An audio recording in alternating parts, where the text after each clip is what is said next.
ናፈቅሽኝና ድጋሚ ማየት ፈልኩ መጣ ከዛ አዩሽ እንዴ አዶኒ አብረን ነበርን እያልኩ እኮ ነው።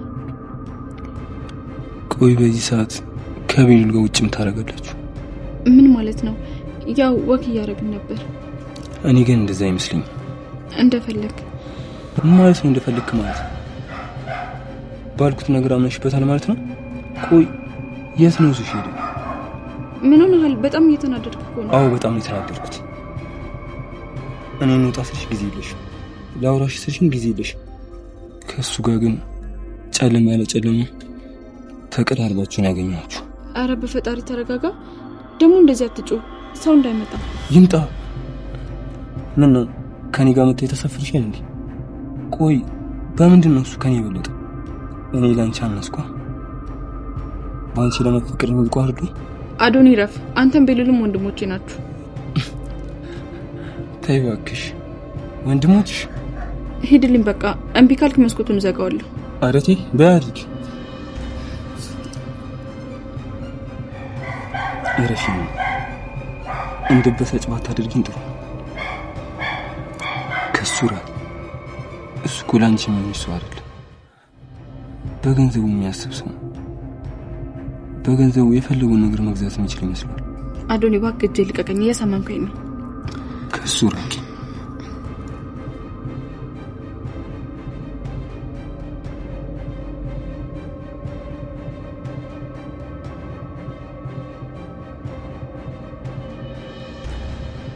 ሄለኔ ምን የተፈጠረ ነገር አለ እንዴ? አጠራርሽ እኮ ትክክል አይደለም።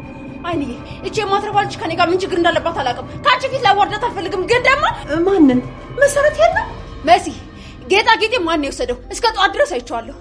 እትዬ በእነዚህ ነገር እኮ ጠርጥረሽኝ አታውቂም። አሁን ጠረጠርኩሽ። ምን ነው በጣም ገረመሽ እንዴ? እያደረግሽ ያለሽውን ነገር እኮ በደንብ ታውቂዋለሽ። ካንቺ ውጪ ደግሞ እኔ ላይ ተንኮል የሚሰራብኝ ሰው የለም። አይንዬ ሌላ ሰው ሳይሰማ ቶሎ ብለሽ ተቀበያት። ሄለኔ ግራ ገባኝ እኮ። አረ ተረጋጊ። አዎ ትዬ ተረጋጊ። አንቺ ዝም በይ። ሁለተኛ እኔ ስናገር ጣልቃ እንዳትገቢ ነግሬሻለሁ። በእውነት ትዬ እኔ ስለምትይው ነገር ምንም አላውቅም። መሲ አትፈታተኝኝ። አሁኑኑ ከደበቅሽበት አውጪው። በጣም የምወዳቸው የትንሽ ስጦታዎቼ ናቸው።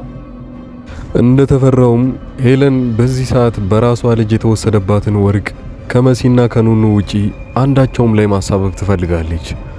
ሄለን በንዴት መሲ ላይ ነበር ስትናገር የነበረው። እዚህ ጋር እኔ የነበሩኝን ወርቆች ካሁኑኑ ካላመጣሽ ወይንም ደግሞ ለእናቷ ስትነግራት እንደሰማችኋት አንቺ እንደምንም ቢሆን አባብለሽ ተቀበያት እያለቻት ነበረ። ይሄ በቀጣዩ ክፍል ላይ ምን ማድረግ እንዳለባቸው ግራ ገብቷቸዋል። ሌላው አዶኒ ምን ያህል ኑኑን እንደሚወዳት አይታችኋል።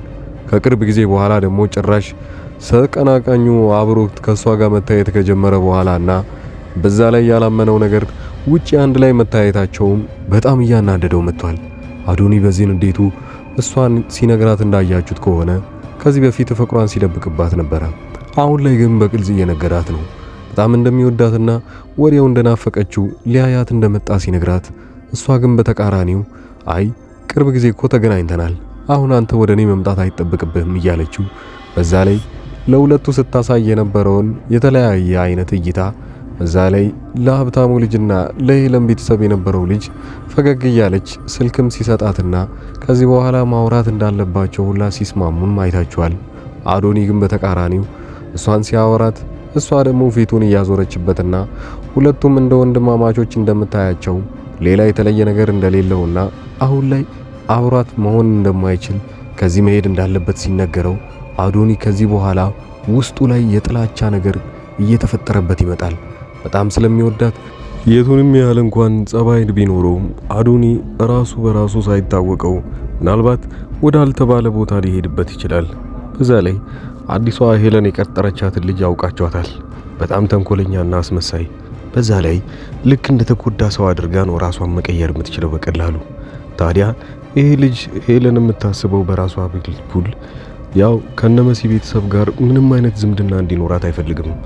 ራሷ ልጆቿና ዘመዶቿ ከነሱ ጋር ምንም አይነት ግንኙነት እንዲያደርጉ ስለማትፈልግ ያ ማለት ምናልባት ተፋቅረው ምናልባት ወደፊት አንድ ላይ እንዳይሆኑባት ስትል እሷ ሌላኛውን ልጅ ያው ሀብት ስላላትና ንብረቶችም ስላሏት ከራሷ ልጅ ጋር ይጣመራል ብላ ስላሰበች አንድ ላይ እንዲሆኑ ብላ ትከፍላታለች ገንዘብ። እዛ ቤት ውስጥም ይሄ ነው ስራዋ። በአጋጣሚ ሆኖ ደግሞ ከኤልሳ ጋር ጓደኝነት ይፈጥራሉ። ከዚህ በፊት ባይተዋወቁም ግን እዚህ ቤት ውስጥ ምን ዓላማ ይዛ እንደመጣች ከተነገራት በኋላ ኤልሳ እቺ ልጅ በደንብ አድርጋ ነው የምታግዘኝ፣ በዛ ላይ ዓላማችን አንድ አይነት ነው፣ ሁለታችንም የምንፈልገው መሲ ከልጁ ጋር ያላትን ግንኙነት እንድታቋርጥና እንድትርቅ ነው። ታዲያ በዚህ ሁኔታ ላይ እኔን በደንብ ታግዘኛለች ብላ ስላሰበች እሷን ጓደኛዋ ማረጓ በጣም አሪፍ ሆኖላታል። በዚህ አጋጣሚ ሁለቱም በአጭር ጊዜ ውስጥ ነበረ ግልጽ የሆኑት። ታዲያ ይሄ ልጅ ግን ሄለን ይቅርታ እንዲጠይቅ ካደረገችው በኋላ ሄዶ ይቅርታ ሲጠይቃት ወደፊትም አንድ አይነት የሚያዛመዳቸው ነገሮች እንዳሉ ከነገረችው በኋላ ይለያያሉ። ሌላኛው ደግሞ ተድላ በመኩ ፍቅር ልታብድ ነው። ለጊዜውም ቢሆን ከዛ ቤት ወጥቷል። መኩ መጀመሪያውኑ የውጭ ስራው ስላለው እዛ ቤት ውስጥ አንድችም ቀን መቆየት አይፈልግም። በዛ ላይ የመሲ እናትም ለጊዜውም ቢሆን ወደዛ ቤት ተመልሳለች። መኩ ለእህቶቹ አሁን ላይ አጠገባቸው ባይሆንም አሁን እናታቸው ተመልሳ እዛ ቤት ውስጥ ገብታለች። ሄለን ትንሽም ቢሆን እንኳን እናታቸውን ስለምትፈራ ከእናታቸው አንዳችም ጥያቄ እያቀረበች ያለችው ወርቁን ከየትም ፈልገው ልጆችሽ እንዲመልሱልኝ ብላታለች። አለዚያ ግን ራሷ የሆነ ነገር ማድረግ እንደምትፈልግ ሄለን እየተናገረች ነው። ሄለን አሁን እዛ ቤት ውስጥ ያለውን ነገር ማስተካከል ጭራሽ አልቻለችበትም። እዛ ቤት ውስጥ የምትፈልገው ሙሉ ለሙሉ የመሲ ቤተሰቦች እንዳለ ምንም አይነት ሚስጥር ሳይወጣባቸው እሷ እንደምትፈልገው እያደረገች እዛ ቤት ውስጥ እንዲቀመጡላት ነው። አሊያም ግን ከቁጥጥሯ ውጪ የሚወጡትን እዛው ቤት ውስጥ እንዳሉ ራሷ መቅጣት ትፈልጋለች። እናታቸው ግን እዛ ቤት ውስጥ በምትመጣበት ሰዓት ላይ እሷ ነፃነት የላትም። ምንም አይነት ነገር ማድረግ አትችልበትም። በፊት ላይ እዛ ቤት ውስጥ ቶሚ ነበር ለነሱ ሲወግንላቸውና እሷ ምንም ነገር ማድረግ እንዳትችል እያደረገቻት የነበረው። ሄለን አሁን ቶሚ ከዛ ቤት ውስጥ ወጥቶላታል።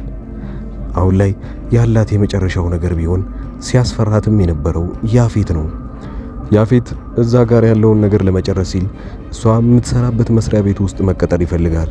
መቀጠር ብቻ ሳይሆን በቃ ከግማሽ % በላይ የሚሆነውን የመስሪያ ቤቱን ሙሉ ለሙሉ መቆጣጠር የሚፈልገው ራሱ ነው። ለዛም ነው እዛ ቤት ውስጥ ባለው ቤት እያስፈራራት ያለው። ነገር ግን ብቻውን ማድረግ አይችልም። ብቻውን ማድረግ አይችልም ሲባል እዛ አንድ ቤት ውስጥ የተቀመጠው አሁን ላይ ኑኑን የሚወዳትን ልጅ እሱ የቤቱ ከፍተኛ ንብረቱን መያዝ የሚችል ሰው ነው። እሱን እያሳመነው ያለው ንብረቱን እንዲካፈልና ያ አንተ መቆጣጠር ያለብህ መስሪያ ቤቱን ቢሆን ትክክለኛ የቶሚ ስለነበረ አንተ ደግሞ ለቶሚ ስለምትቀርብ ሙሉ ነገሩን መያዝ ያለብህ አንተ ነህ፣ ብልጥ መሆን ይኖርብሃል ይለዋል። ልጁ በዛ ሰዓት ያለው እኔ ስለ ንብረት ክፍፍልና በዚህ ሰዓት ገንዘቦችን መውሰድ አላስብም፣ ምን ይሰሩልኛል? አሁን ላይ እኔ ሐዘኔንና የአባቴን ትክክለኛ ገዳይ ማን እንደሆነ ማወቅ ነው የምፈልገው ይላታል። ይህንን ሲል ታዲያ ያፌት በዛው እኮ የምታገኘው ነገር የአባትህን ገዳይ ንብረቱንም የወሰዱብህን ሰዎች አንድ ላይ ልታገኛቸው ትችላለህ። ብቻ አንተም በምትሄድበት መልኩ በርታ፣ እኔ ግን ይህንን ነገር ካላንተም ማድረግ እችላለሁ፣ ነገሩ በአንተ በኩል ቀላል ስለሆነ እንጂ ይለዋል። ያ ማለት ያፌት ማንም ሰው ረዳውም አልረዳውም ያንን የሄለን ንብረቶች እንዳለ ወደ ራሱ ማድረግ ይችላል። ነገር እሱ እስኪያስፈራራት ድረስና ሄለን እዛ መስሪያ ቤት ውስጥ እንድታስገባው ብቻ ስለሚፈልግ መሲ ይህንን ሁሉ ታውቃለች። ለዛም ነበር የመጨረሻውን ደብዳቤ ለቶሚ ስትጽፍለት ስልኩ ላይ አንብቦ ያፌት የተረዳው ነገር ሄለን የመጨረሻ አውሬ እንደሆነችና አሁንም ቢሆን የበፊት ስራዋን እስካሁን ድረስ እንዳላቆመች። በስተመጨረሻም ሄለን የጠፋባትን ወርቅ በምን መልኩ ልታስመልስ ትችላለች? ሄለን በትክክለኛ መልኳ ምንም ተንኮል ሳታስብ ወርቁ እንደጠፋባት እውነት ነው። ነገር ግን እዛ ቤት ውስጥ ልትጠረጥር የምትችለው መሲንና የመሲ ጓደኞችን ወይንም ደግሞ የመሲን እህት ኑኑን ነው። ምናልባት ስለ ኑኑ ውጪ ወጣ እንደተመለሰች ካወቀች ወይንም ከጠረጠረች በኋላ ከመሲ ላይ ትነሳና ወደ ኑኑ ጥርጣሬዋን ልትመልስ ትችላለች። እዛ ቤት ወርቁ እስካልተገኘ ድረስ እነሱ ላይ የሚደርሰው በደል ምናልባት የከፋ ሊሆን ይችላል። ማን ሊከራከርላት እና አዶኒና ሌሎችም ተጨማሪዎች። መሲ እያለች ያለችው ምንም እኔ ጋር ወርቅ የሚባል ነገር የለም፣ በዚህ በኩል በዚህ አይነት ነገር ጠርጥረሽኝ አታውቂም፣ ታዲያ ዛሬ ከምን ተነስተሽ ነው ይህንን ነገር የምትይኝ? ትላታለች። ሄለን በሰዓቱ በጣም ስለምትናደድና የምትፈልገው ወርቆቿ ወይንም ንብረቷ እስኪመለስ ነው። ሌላው የጠፋም ደግሞ ድጋሚ አንድ ቦርሳ ውስጥ የነበረ ንብረት አለ። ያም ደግሞ ከጊዜ በኋላ ሲታወቅ የዚህ ቤት ሌባ ማን ይሆን የሚለው ነገር በጣም የከፋ ነው የሚሆነው። እስካልተገኙ ድረስ ምን ይፈጠር ይሆናል? ኑኑ በተጨማሪ ውጪ ወጣ በምትመለስበት ሰዓት ላይ ያ ነገር እንደተፈጠረ ጥርጣሬ ውስጥ ካስገባት ሄለን ፊቷን እንዳለ ወደ ኑኑ ታዞራለች። ኑኑ ምን አማራጭ ይኖራታል? በዛ ሰዓት አብሯት የነበረውና ሲውላት የነበረው ልጅ እሱም ለሷ ሊከራከርላት ይችላል። አሊያም ሁለቱ ላይ የሚደርሰው ነገር የከፋ ነው የሚሆነው። በእንግዳ ድራማ ላይ ያላችሁን ሐሳብ አስተያየት እየሰጣችሁን በዚሁ በመቀጠል እናንተ ከውጪ ሆናችሁ ወደ ውጭ ሀገር መሄድ የምትፈልጉ ሰዎች ሐሳብና ምክር የምትፈልጉም በህጋዊ ደረጃ ወደ ውጪ መላክ የሚፈልጉትን ጓደኞቻችሁን ዘመዶቻችሁን እኔ ጋር መላክ ትችላላችሁ። ቀጣይ ባለው ቪዲዮ ላይ ስልኬን ስለምታገኙ በዋትስአፕ በቴሌግራም እና በኢሞ እኔን ማውራት ትችላላችሁ። እስከዛው ድረስ መልካም ጊዜ። እዚህ አጠገቤ የምታዩቸውን እቃዎች እንዳለ እዚሁ አዲስ አበባ ውስጥ ሆኜ ወደ ተለያዩ ሰዎች በትዕዛዝ የማደርሳቸው እቃዎች ናቸው እና በእነዚህ እቃዎች ላይ ማንኛውንም ወይንም ዋጋ እናንተ ለቤተሰቦቻችሁ ወይንም ለማንኛውም ሰው ለማዘዝ ከፈለጋችሁ እኔን በቴሌግራም በዋትስአፕ እና በኢሞ ማውራት ትችላላችሁ። እንደምታዩቸው የተለያዩ ስልኮችና የዋይፋይ እቃዎች፣ ታብሌቶች ለልጅ የሚሆኑ እነዚህ የተለያዩ ቦታ ሀገር ሆናችሁ እናንተ እያዘዛችሁ እዚህ ለቤተሰቦቻችሁ መላክ ይችላል። ከኤሌክትሮኒክስ እቃዎች ውጪ ያሉትን እቃዎችንም እኔ ጋር ማግኘት ትችላላችሁ። እነሱም በእርግጥ ራሴ ባልሸጣቸውም ዋጋውን የተለያዩ ከሚሸጡ ሰዎች ጋር ወይም መርካቶ አጠገቤ ስለሆነ እዛ ያለውን ዋጋ እያጣራው ለእናንተ መላክ እችላለሁኝ ማለት ነው። ከዚህ በቀደም እንደሚታወቀው በትልቁ ቻናሌ ላይ እነዚህን እቃዎች ሳደርስ ለብዙ ሰዎች ሳደርስና ብዙ ሰዎችም ሲያዙኝ ነበሩ። አብዛኛው ጊዜ ሰው እያዘዘኝ የነበረው የተለያዩ ስልኮችን ነበረ። እነዛንም ስልኮች አዲስ አበባ ውስጥ በአንድ ቀን እያደረስኩኝ ነው። ከአዲስ አበባ ውጪ ለሚገኙ ሰዎች ግን 2 እና 3 ሰዎች አንድ ላይ ወደዛ አካባቢ አቅጣጫ ሲያዙ ወዲያውኑ አደርስ ነበረ። ይህም የአንድ ሳምንት ጊዜ ብቻ ነው የሚወስደው። ይህ ስራ አብዛኛውን ጊዜ እናንተን የሚያስፈራችሁ ታማኝነት ምን ያህል ነው የሚለው ነገር ነው። ያንን ደግሞ ማረጋገጥላችሁ ከዚህ ቀደም የላኩላቸው ሰዎች አብዛኛው በኢሞ እየመጡ የነበሩትን ልጆች ማንኛቸውንም እነሱን ማናገር ትችላላችሁ። እንደዛውም ደግሞ አንዳንዶቹ ለእምነት ብለው አንዴ ትንሽ ዕቃ ያዙና ያንን እንዳደረስኩላቸው ሲያውቁ በዚህ መልኩ ሌላዎችንም ዕቃዎች ማዘዝ ይችላሉ። የአበሻ ቀሚስ እና የተለያዩ ልብሶችም አሁን ትምህርት ሊጀምር አካባቢ የነበረ ጊዜ ደግሞ ቦርሳና ደብተሮች ብዙ ሰው አዘውኛል። ከልብ አመሰግናለሁ።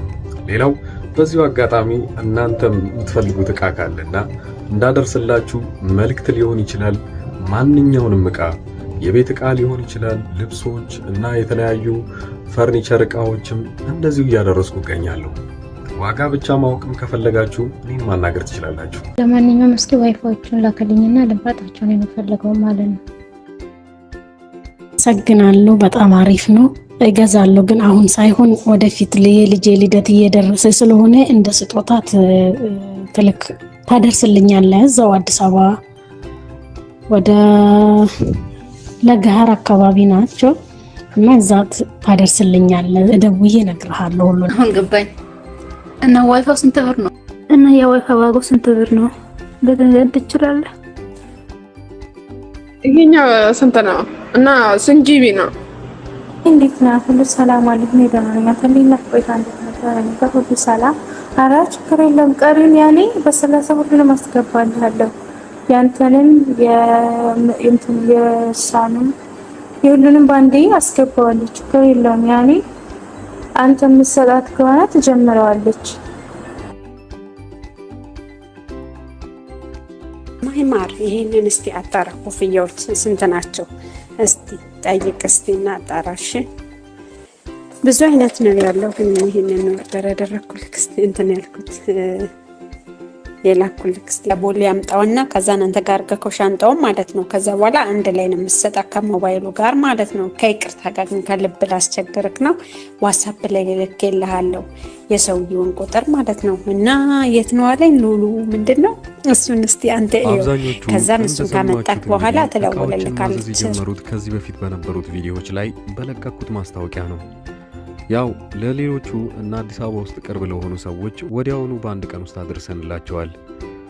እናም የተለያዩም ሰዎች አሁን ላይ ትክክለኛ እኔ እንደምሰራ ለማወቅ የመጡና እናም በቀጣይ ደሞዛቸው ወይንም በሌላ ጊዜ ዕቃ ሲፈልጉ ከኛ ማዘዝ እንደሚችሉ አረጋግጠው ሄደዋል። ያንን ብቻ ለማወቅ ብቻ ሳይሆን የተለያዩ ዕቃዎችን ዋጋቸው ምን ያህል ነው ወይንም እናንተ ካላችሁበት ሱቅ ወይንም እናንተ ካላችሁበት ሰፈር ጋር ዋጋውን ምን ያህል ቅናሽ ነው የሚለውን ካያችሁ ዕቃውን ወዲያውኑ ማዘዝ ትችላላችሁ። በክፍለ ሀገር ያላችሁና የተለያየ ቦታ ለምትኖሩ ለምሳሌ ወደ ወላይታ አካባቢ ብዙ ሰዎች ዕቃ እንዳዘዛችሁኝና አንድ ላይ ልልክላችሁ አንድ ሳምንት ጊዜ ጠይቂያችሁ ነበረ። ያም ሆነም ወደ ራቅ ወዳሉ ቦታዎች ላይ ዕቃ የምንልከው 3 እና 4 ሰዎች ስትሆኑ ነው። ዕቃውን ወዲያውኑ አንድ ላይ የምናደርስላችሁ ይሆናል። ለጊዜው ግን አዲስ አበባ ውስጥ ለሆናችሁ ዋና ዋና የሚባሉ ወደ ባህር ዳር፣ ወደ ጎንደርና ወደ ባህር ዳር ሌላው መስመር በሚገኙ ቦታዎች አንድ ላይ ዕቃዎችን እንልካለን። እናንተ ብቻ በተለመደው መልኩ ከኛ ምንም አይነት መረጃ ማግኘት ስለምትችሉ በዚህ ሁኔታ ላይ መጠየቅም ትችላላችሁ። በቴሌግራም በዋትስአፕ እና በኢሞ እዚህ ፊት ለፊት ላይ የምታዩት ቁጥር በዚህ እኔን ማናገር ትችላላችሁ። መልካም ጊዜ።